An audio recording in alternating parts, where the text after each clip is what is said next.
Bagyong Butchoy nag-iipon ng lakas habang nagbabantang pumasok sa Pilipinas. Pero wala pa mang bagyo, trahedya na.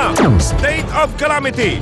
Itineklara na sa bayan ng Glan sa Sarangani dahil sa matinding pagbaha. 2 tao patay. Sa Palawan, cargo passenger ship sumadsad at tumagilid. 5 pasahero patay. Unang araw ng pasukan sa kolehiyo, winelcome ng ulan, baha at traffic. Pero kahit umuulan, mga estudyante ng IRES hindi nagpaawat sa kilos protesta. Mga classroom nila balak daw kasing ipagamit sa mga hindi kaskwela. 12 anyos na dalagita sa Cavite, kinahasa raw ng tatay ng kanyang best friend.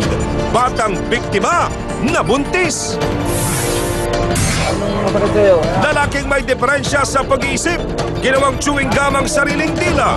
Rescue 5, sumaklolo. Sa good news, mga nakakabilib na collector's item nila Optimus Prime, Angry Birds at iba pang cartoon characters, gawa lang sa mga patapong goma, pero limpak-limpak ang halaga. Ang genius sa likod ng mga obrang yan, kilalanin. Sa China, mga weather girl para sa Euro 2012 nagre-report ng nakabikini. Marami ang nag-init ang ulo at click sa YouTube. Kuting, ginawa na ang lahat para magising ang sleeping beauty niyang BFF. Makulit na pusa, successful naman kaya?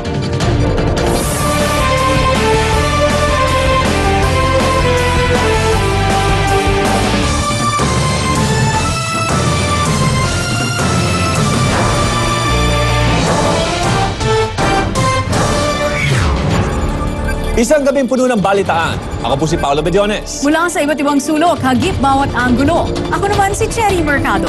Ito ang Pilipinas News. Sa mga magulang po dyan, bantayang mabuti ang inyong mga anak. Isang 12 anyos na dalagita na inakala noon ng kanyang mga magulang na may bukol lang sa tiyan. Ang nabistong 8 buwang buntis pala. Napasumbong po tuloy ang bata na ginahasa raw siya at ang suspect ay ang tatay daw ng kanyang best friend. Imbis na bagat mga gamit sa eskwela, 8 buwang sanggol ang dala ngayon sa sinapupunan ng 12 anyos sa si Paula. Di niya tunay na pangalan. Nagbunga kasi ang panggagahasa raw kay Paula ng sospek na si Nelson Realosa, na tatay pa raw ng kanyang best friend sa Carmona, Cavite. Hapon daw noong Oktubre 2011 nang dalawin ni Paula ang kanyang best friend computer sa bahay nito. Pero ang sospek ang naabutan niya. Dito na nangyari ang pangahalay. Bigla daw siya hinila sa kamay at dinala siya doon sa loob ng bahay. Tapos naman hinubaran siya, tapos doon na siya ginahasa. Pinagbantaan daw ng sospek si Paula na papatayin nito ang kanyang mga magulang kapag nagsumbong siya. Nang lumaki na ang tiyan ni Paula, inakala ng mga magulang niyang mayoma ang sanhi nito. Nitong nakaraang linggo lang naglakas loob si Paula na sabihin ang totoong nangyari, kaya natimbog ang sospek. Gusto ko nga mamatay na siya. Ganun talaga. Kasi napakahirap po, napakasakit ang ginawa niya sa anak ko. Todo tanggi naman ang sospek sa akusasyon. Hamon pa niya sa bata. Papalitis yung bata para malaman kung sino ang tatay ng bata. Kasi wala akong ginawa sa anak nila. Kasong rape in relation to child abuse at grave threat ang kakaharapin ng sospek. Sa datos ng PNP, bumaba ng halos kalahati ang kaso ng rape sa bansa noong nakaraang taon. Pero ang nakakaalarma, ang madalas na sospek ay ang mga taong malalapit sa biktima gaya sa kaso ni Paula. Kaya paalala ng otoridad. Laging babantayan ng mga magulang yung kanilang mga minor de edad na mga anak. Kay Imson, News 5. Babala naman po sa mga kalalakihan, ingat sa mga bibilhing pampagana. Kahong-kahong peking Viagra kasi nasa bata mga otoridad sa isang butika sa 168 Mall sa Divisoria. Magna RX ang tatak nito sa kahon.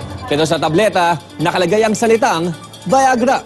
Ang presyo, 200 piso kada 10 tableta.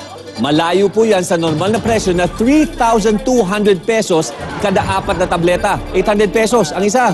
Ayon sa NBI, hindi dumaan sa Food and Drugs Administration ang mga ibinibentang gamot. Payo ng mga otoridad, siguraduhin may reseta bago uminom ng performance-enhancing drugs. Bumili lang din sa mga kilalang butika. Ang effect nito ay much lesser ang potency kaysa sa Viagra dahil concern natin dito yung sa safety ng iinom nito dahil siyempre makaka-apekto ito sa atay ng tao dahil ito ay isang gamot.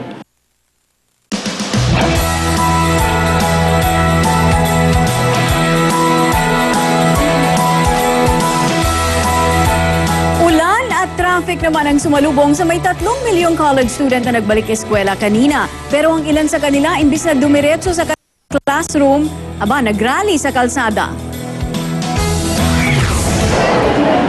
Maagang tumagsa sa University Belt ang mga nababalik eskwelang college students. Pero imbis na ganahan, nadismaya ang ilan.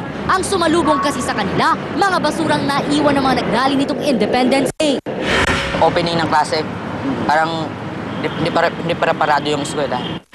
Isa pang pinroblema ng mga estudyante ang pagsubog-sumbuhos ng ulan. Pero hindi nito napigilan ng kilos protesta ng mga estudyante ng Eulogio Amang Rodriguez Institute of Science and Technology o IRIS.